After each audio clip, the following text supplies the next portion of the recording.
नेपाल राष्ट्र बैंकको भ्याकेन्सीमा अनलाइनबाट आवेदन कसरी दिने। नमस्कार, तपाईहरु सम्पूर्णलाई स्वागत गर्न चाहन्छु टेक्निकल दारी युट्युब च्यानलमा। म प्रमोद दाहाल। साथीहरु, नेपाल राष्ट्र बैंकमा चाहिँ विभिन्न पदहरुमा चाहिँ भ्याकेन्सी खुलेको छ र आजको यस भिडियोमा म तपाईहरुलाई चाहिँ नेपाल राष्ट्र बैंकको भ्याकेन्सीमा चाहिँ अनलाइनबाट कसरी आवेदन दिने र हामीले रकम चाहिँ कसरी अनलाइनबाट भुक्तानी गर्ने भनेर यहाँनिर सुरुदेखि गरेर देखाउन गइरहेको छु। आशा छ हजुरहरुको लागि यो भिडियो उपयोगी हुनेछ। र साथीहरु, आउनुहोस् अब ढिला नगरिकन आजको यो टपिक तर्फ लाग्छ।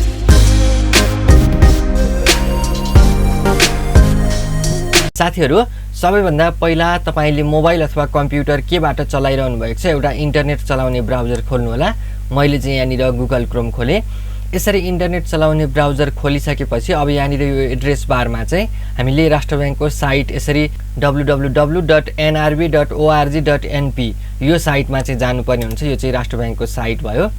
यसरी साइटमा आइसकेपछि अब हामीले चाहिँ भ्याकेन्सीको लागि एप्लाई गर्नको लागि यो करियर भन्ने अप्सन देखाइरहेको छ। यहाँनिर यो करियरमा क्लिक गर्ने र त्यसपछि यहाँनिर तपाईले देख्न सक्नुहुन्छ online portal for open competition भनेर देखाइरहेको छ। यसमा क्लिक गर्ने, तपाईले जस्ट यसमा क्लिक गर्नु होला। र साथीहरु, यति गरेपछि यहाँनिर देख्न सक्नुहुन्छ यस्तो किसिमको पेज खुल्नेछ। यहाँनिर तपाईले देख्नुहुनेछ अनलाइन फारम भर्ने तरिका भनेको छ। जस्तै तपाईले तरिका हेर्नु पर्यो भने चाहिँ यहाँ क्लिक गरेर यसरी यो पीडीएफ मा खुल्नेछ। यसरी कसरी भर्ने हो भनेर यहाँबाट हेर्नु भए पनि हुन्छ। मैले चाहिँ यहाँनिर सिधै गरेर देखाउँछु। अब त्यसपछि यहाँ तलपट्टि खुल्ला प्रतियोगिता, आन्तरिक प्रतियोगिता, कार्यक्षमता मूल्याङ्कन भनेको छ। हामीले खुल्ला प्रतियोगिताबाट गर्ने भएकोले खुल्ला प्रतियोगितामा यसमा आउनुपर्ने हुन्छ। जस्तै यसमा चाहिँ यहाँनिर देखिरहनु भएको छ यो खुलेका पदहरू चाहिँ यहाँनिर देखाइरहेको छ। जस्तै यसमा अनलाइनबाट एप्लाई गर्नु पर्यो भने चाहिँ राइट साइडमा आउने यसमा चाहिँ तपाईले आवेदनको लागि लगइन गर्नुहोस् भनेको छ। यसमा चाहिँ अब क्लिक गर्ने। यति गरेपछि यहाँनिर देख्न सक्नुहुन्छ यस्तो किसिमको यो पेज खुल्ने चाहिँ यसमा आवेदक लगइन भनेको छ। यदि हाम्रो चाहिँ पहिला नै यो राष्ट्र बैंकको आईडी बनाइसकेका छौं भने चाहिँ यसमा लगइन गर्नु पर्यो। अब नयाँ बनाउने भए चाहिँ रजिस्टर गर्नु पर्यो। जस्तै तपाईहरुको पहिला नै छ भने चाहिँ यहाँनिर आईडी र यहाँ पासवर्ड राखेर यो साइन इन मा क्लिक गर्नु होला। अब नयाँ बनाउँदै हुनुहुन्छ भने चाहिँ रजिस्टर गर्नुहोस् मा क्लिक गर्नु होला। जस्तै रजिस्टर गर्नुहोस् मा क्लिक गरे। यति गरेपछि अब यहाँनिर पहिलो नाम, बीचको नाम, थर भनेको छ यहाँनिर टाइप गर्दै जानु पर्यो। यसरी तपाईले यहाँनिर दिएको यो आफ्नो नाम, इमेल, मोबाइल नम्बर र आफ्नो पासवर्ड राख्नु होला। एउटा पासवर्ड तपाईले क्रिएट गर्नुपर्ने छ। त्यसपछि तपाईले यहाँनिर यो रजिस्टर गर्नुहोस् भनेर यो देखाइरहेको छ। यसमा क्लिक गर्नु होला। अब त्यसपछि यहाँनिर देख्न सक्नुहुन्छ यो भेरिफाई क्याप्चा कोड भनेको छ। तपाईले यहाँ साइडमा दिएको यो क्याप्चालाई यसमा टाइप गर्नु होला र यसरी यो क्याप्चालाई टाइप गरेपछि यहाँनिर भेरिफाईमा क्लिक गर्नु होला। र अब त्यसपछि यहाँनिर देख्न सक्नुहुन्छ एप्लिकेसन रजिस्ट्रेसन भनेको छ। Your profile has been successfully created, please login with email and your password भनेको छ। अब हामीले भर्खरै के इमेल राखेका थियौं यहाँनिर हामीले गर्दाखेरि त्यो इमेल राख्नु पर्यो र पासवर्ड हामीले के राखेका थियौं त्यो पासवर्ड चाहिँ राख्नु पर्यो। अब त्यसको लागि चाहिँ यहाँनिर गो टु लगइन पेज भनेर देखाइरहेको छ। यहाँ क्लिक गरे पनि हुन्छ।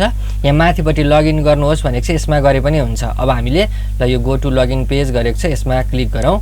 अब त्यसपछि हामीले भर्खरै राखेको इमेल एड्रेस यहाँनिर राख्ने र पासवर्ड राखेर साइन इन मा क्लिक गर्ने।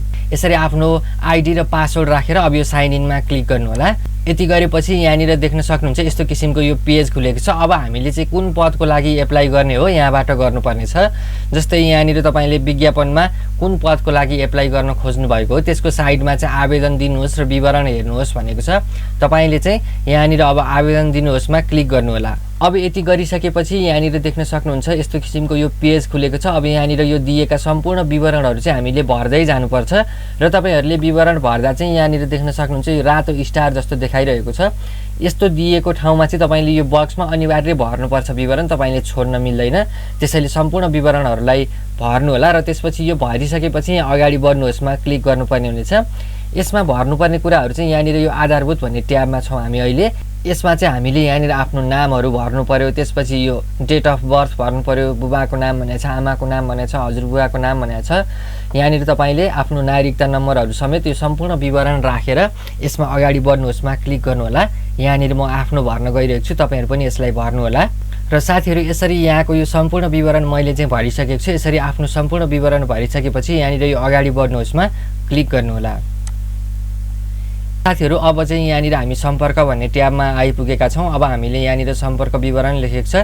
यसमा आफ्नो स्थायी ठेगाना, पत्राचार गर्ने ठेगाना भनेर लेखिरहेको छ। यसमा हामीले भर्नु पर्ने छ। जस्तै यहाँनिर हामीले भर्दै जान्छौं आफ्नो ठेगाना र हाम्रो यो तलपट्टि पत्राचार गर्ने ठेगाना पनि त्यही हुन्छ भने चाहिँ यो स्थायी ठेगाना जस्तैमा क्लिक गर्यो भने यसरी टिक लगाइदियो भने यहाँ तलपट्टि अटोमेटिकली भरिन्छ। तपाईले भरिरहनु पर्दैन र अब यहाँनिर आफ्नो भर्न गइरहेको छु। यो सबै भरिसकेपछि चाहिँ हामीले यहाँनिर अगाडि बढ्नुहोस्मा क्लिक गर्नुपर्छ तलपट्टि।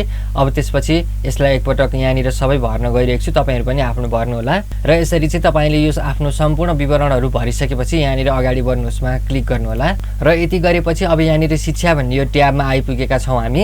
यहाँनिर हामीले आफ्नो शैक्षिक योग्यताको सम्पूर्ण विवरणहरु भर्नु पर्ने छ। त्यसको लागि चाहिँ यहाँ माथिपट्टि प्लस देखाएको छ अनि शैक्षिक योग्यताको विवरण भनेको छ। यसमा क्लिक गर्ने र त्यसपछि यसरी क्लिक गरेपछि यो बक्स खुल्ने छ। यो बक्समा चाहिँ हामीले अब आफ्नो सम्पूर्ण शैक्षिक योग्यताको विवरणहरु यहाँ भर्दै जाने। जस्तै तपाईले यसमा अहिले 12 पासले पनि दिन मिल्ने भएकोले यहाँनिर कक्षा 12 को सम्पूर्ण विवरणहरु राख्न सक्नुहुन्छ। जस्तै बोर्ड विश्वविद्यालयको नाम भनेको चाहिँ यसमा चाहिँ हामीले एचएसईबी राख्दिन सक्छौं। त्यसपछि यहाँनिर शैक्षिक संस्थाको नाम कुन हो राख्नु पर्यो। शैक्षिक उपाधि भनेको चाहिँ यहाँनिर के हो त लेख्नु पर्यो। जस्तै +2 हो भने +2 यसरी लेख्नु पर्यो। त्यसपछि संकाय भनेको छ कुन संकायबाट चाहिँ तपाईले गर्नु भएको। जस्तै म्यानेजमेन्ट छ भने यसरी म्यानेजमेन्ट लेख्नु पर्यो। तपाईको के हो लेख्नु होला। त्यसपछि मूल विषय के हो यहाँनिर भर्नु पर्ने छ। त्यसपछि यहाँ तलपट्टि ग्रेड श्रेणी भनेको छ। यो ग्रेड श्रेणीमा चाहिँ तपाईको ग्रेड हो अथवा डिभिजन हो यहाँनिर लेख्नु पर्यो। जस्तै मेरो चाहिँ डिभिजन भएकोले यसरी डिभिजन गरे। अब डिभिजन पछि यहाँनिर कुन श्रेणी हो र कति प्रतिशत यो पनि भर्नुपर्छ र तपाईहरुले चाहिँ यहाँ तलपट्टि भर्दाखेरि यो शैक्षिक प्रमाणपत्र भनेको छ। यो शैक्षिक प्रमाणपत्रको ठाउँमा चाहिँ यहाँनिर ट्रान्सक्रिप्टलाई अपलोड गरिदिनु होला र यो चारित्रिक प्रमाणपत्र भनेको ठाउँमा चाहिँ क्यारेक्टर सर्टिफिकेटलाई अपलोड गरिदिनु होला।